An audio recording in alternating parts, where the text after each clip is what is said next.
আসসালামু আলাইকুম ভিউয়ার্স, কেমন আছেন আপনারা সবাই? আশা করি অনেক ভালো আছেন। আলহামদুলিল্লাহ আমরাও ভালো আছি।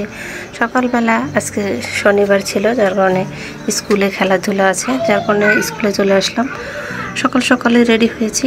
এরপর দেখতে পাচ্ছেন বাচ্চাদেরকে মাঠে নিয়ে যাওয়া হচ্ছে, সঙ্গে মায়েরাও আছে। তো বেশ হই হুল্লোড়ের সহিত খেলাধুলা আরম্ভ হয়ে গেল অলরেডি। মাঠে সব বাচ্চাদেরকে নিয়ে এসেছে, যেমন বছরের শুরুতে খেলাধুলা দিয়ে আরম্ভ হয়ে গিয়েছে স্কুল। তো বাচ্চাদেরকে একটু বিনোদনের জন্য এরকম একটা আয়োজন করা হয়েছে, যেখানে আমরা সবাই উপস্থিত হয়েছে। মায়েরা অনেক রকম খেলা হলো ওখানে, ক্লাস 5 পর্যন্ত আর কি, মেয়েদের থেকে ছেলেদের সবারই খেলাধুলা হয়েছে। বেশ মজা হয়েছে, সারাদিনটা হই হুল্লোড় করলো কাটিয়েছি আমরা সবাই। ভীষণ মজা হয় এই খেলাধুলার। মাঠে আসলে দেখা যায় কত বাচ্চা কত রকম করে খেলাধুলা। এরপর খেলাধুলা শেষ করে আমরা দোকানে চলে আসলাম, বাচ্চাদের কিছু খাওয়া দাওয়া করাবো। তারপর আবার বাসায় ফিরে চলে আসলাম। বাসায় এসে আমার যা করণীয়, আজকে গেস্ট আসার কথা, তাদের জন্য আর কি রান্নাবাড়ি করতেছি। বেশ তাড়াহুড়ো ছিল আমার।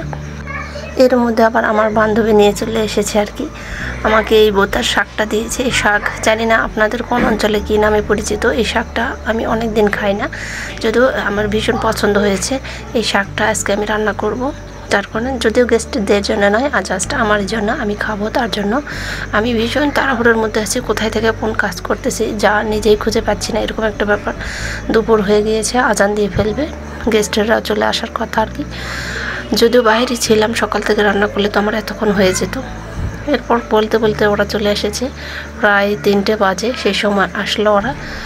তো আসার পরে এই হলো আবার বড় বোনের ছেলে মেয়ে আর কি, এই হই হুল্লোড়ে কাটতেছে। অলরেডি সন্ধ্যায় লেগে গিয়েছে, অনেক খাওয়া দাওয়া হয়ে হলো। এরপর আমার বোন আমার একটা জামা কাটিং করে দিচ্ছে, প্লাস সেলাই করে দিবে। দেখেন সেলাই বসে পড়েছে। ও ভীষণ ডিজাইন বের করতে পারে, সুন্দর সুন্দর ডিজাইন বের করতে পারে। ও ছোটোবেলা থেকে আমাদের জামা কাপড় ও নিজেই বানিয়ে দিত। আর আমি তো কী খাওয়াবো, কী রান্না করবো সেটা নিয়ে ব্যস্ত।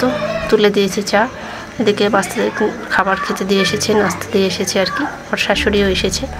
দেখেন আমি আমার বোনকে চা দিয়েছি, ও খেতেই পারেনি, খেতে ভুলে গিয়েছে। চা একদম ঠান্ডা হয়ে গেছে, আর আমি তো শুধু খেয়েই যাচ্ছি, এরকম একটা ব্যাপার। পেয়ারা খাচ্ছি। আজকে এই ছিল আমার ব্লগ। সবাই ভালো থাকবেন।